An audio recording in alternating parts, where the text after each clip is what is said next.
Hello दोस्तों, last video में मैंने राष्ट्रपति के बारे में बेसिक इंफॉर्मेशन दिया था। आज हम राष्ट्रपति के बारे में आगे चल के शक्ति के बारे में पढ़ते हैं। राष्ट्रपति की शक्तियाँ क्या क्या है, राष्ट्रपति के कर्तव्य क्या है। तो इसको क्लासिफाई किया गया है कि मतलब कार्यकारी शक्तियाँ क्या होती है, विधायी शक्तियाँ क्या होती है और बाकी शक्तियाँ क्या होती है।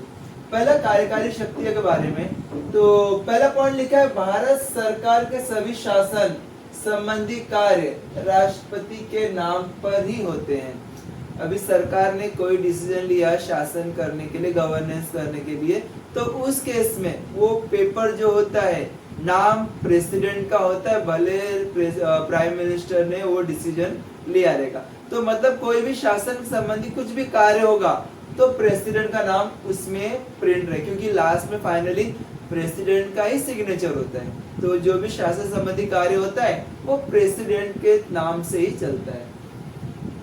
प्रधानमंत्री और मंत्री की नियुक्ति राष्ट्रपति द्वारा होता है। अभी मंत्री की नियुक्ति राष्ट्रपति द्वारा, प्रधानमंत्री जब इलेक्शन जीत गए, प्रधानमंत्री ने इलेक्शन जीत लिया, लेकिन जो ऑफिशियल नियुक्ति होती है वो प्रेसिडेंट करते कि नहीं, आज से आप प्रधानमंत्री बन चुके हो, शपथ ग्रहण करना पड़ता है प्रधानमंत्री को। और बाकी अन्य मंत्री को भी राष्ट्रपति द्वारा ही उनको नियुक्त किया जाता है, उनको अपॉइंटमेंट किया जाता है।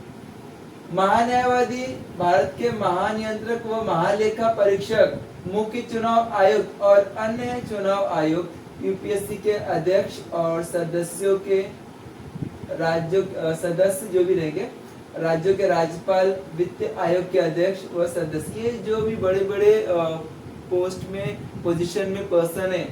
महान्यायवादी, भारत के महान्यायवादी मतलब अटॉर्नी जनरल ऑफ इंडिया, जो भारत सरकार की तरफ से वकील होते हैं, भारत सरकार की तरफ से लड़ाई होती है कोर्ट में।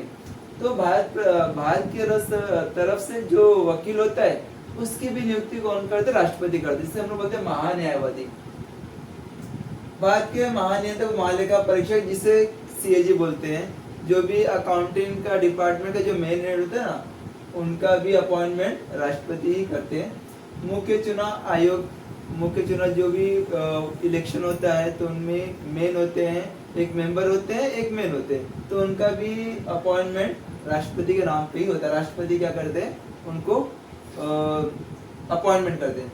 यूपीएससी के अध्यक्ष और राज्यों के जो भी हर एक स्टेट के राज्यपाल जो होते हैं, जिसे गवर्नर बोलते हैं, तो उनका भी अपॉइंटमेंट प्रेसिडेंट ही करते हैं। फाइनेंस कमीशन के अध्यक्ष और सदस्य, इन सभी के अपॉइंटमेंट के बारे में राष्ट्रपति डिसीजन लेते हैं कि क्या करना है उनको। ये तो बेसिक कार्यकारी शक्ति ऐसा काम करते हैं, ऑफिशियली सब वर्क है उनका, इनका राष्ट्रपति का। आगे विधायी शक्तियां, विधायी शक्तियां मतलब क्या होता है, जब भी कानून बनाना रहा तो उसके रिलेटेड में क्या क्या शक्तियां हैं। पहला, वह संसद की बैठक या दोनों सदनों का संयुक्त बैठक बुला सकते हैं। आपको मैं लास्ट वीडियो में बताया था कि भाई संसद में एक राज्यसभा होता है, एक लोकसभा, और मतलब दो सदन होते हैं, राज्यसभा और लोकसभा, और एक राष्ट्रपति होते हैं।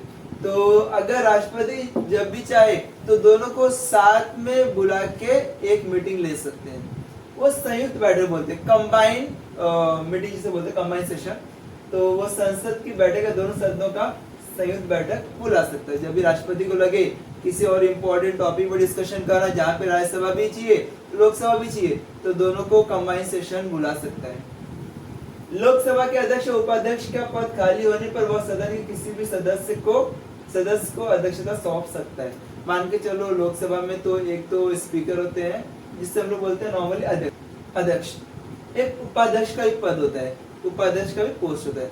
मान के चलो वो अध्यक्ष स्पीकर भी नहीं है, या तो अध्यक्ष व उपाध्यक्ष दोनों का पोस्ट नहीं है, तो प्रेसिडेंट क्या कर सकता है, उस सेशन में किसी भी पर्सन को बोल सकते कि आप आज के लिए लोकसभा के अध्यक्ष बन जाओ। वो टेम्पररी के लिए क्या कर सकता है, उसको अपॉइंटमेंट कर सकता है। वो कौन, प्रेसिडेंट करते, राष्ट्रपति कर सकते हैं। सेम राज्यसभा में भी सेम सिचुएशन हो सकता है। राज्यसभा में सभापति जो मेन होते हैं और उपसभापति, अगर ये दोनों एब्सेंट होते हैं तो किसी थर्ड पर्सन को बोल सकते नहीं है, काम करो आज आप ये इनका पोस्ट संभालो और कंटिन्यू करो। ये प्रेसिडेंट के ऊपर डिपेंड है कौन किस पर्सन क्या करेंगे, अपॉइंटमेंट करेंगे, वो टेम्पररी बेसिस के लिए होता है। नेक्स्ट, राज्यसभा में 12 सदस्यों को मनोनीत करता है। अभी प्रेसिडेंट मैंने लास्ट वीडियो में बताया था कि जो प्रेसिडेंट होता है ना, जो राज्यसभा में टोटल 12 लोगों को जो एक्सपर्ट हो, चाहे वो साहित्य के फील्ड में हो, विज्ञान, कला व समाज, कोई भी फील्ड में एक्सपर्ट हो, उनको क्या करते हैं प्रेसिडेंट अपनी तरफ से मनोनीत करते हैं, नॉमिनेट करते हैं कि भाई इस पर्सन को राज्यसभा में जाके अपना टैलेंट दिखाना है।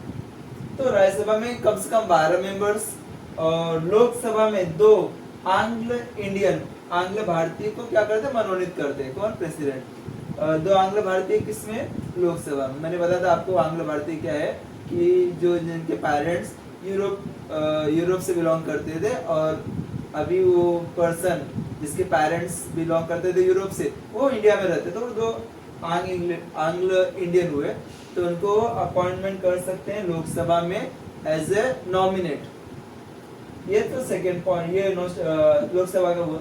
जब कोई विधेयक संसद द्वारा पारित होकर राष्ट्रपति के पास जाता है, कोई भी विधेयक, कोई भी बिल दोनों सदन से, मतलब राज्यसभा से भी हो गया, लोकसभा से भी हो गया, अभी ये प्रेसिडेंट के पास गया सिग्नेचर करने के लिए, कंफर्मेशन करने के लिए कि नहीं ये अभी विधेयक है, ये बिल पास हो गया, अभी कानून बनने के तैयार है। तो प्रेसिडेंट के पास आने के बाद वो बिल, वो विधेयक प्रेसिडेंट के पास आता है, तो प्रेसिडेंट के पास 3 ऑप्शन होते हैं।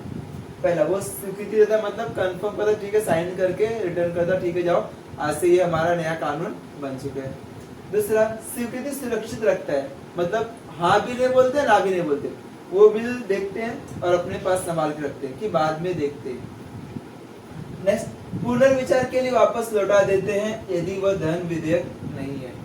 पुनर्विचार मतलब अभी लगता है ये पढ़े, राष्ट्रपति प्रेसिडेंट पढ़ लिए, उनको लगता नहीं ये सही नहीं है, ये कानून में थोड़ा सा गड़बड़ी है, तो वो क्या कर सकते, वापस भेज सकते हैं संसद के पास कि नहीं एक बार वापस चेक करना। अगर राज्यसभा ने भेजा है तो राज्यसभा में बोलो वापस चेक करने के लिए, वापस डिस्कशन करना। लोकसभा में रहेगा तो लोकसभा में वापस भेजा ही नहीं, एक बार वापस इस टॉपिक पे डिस्कशन करो।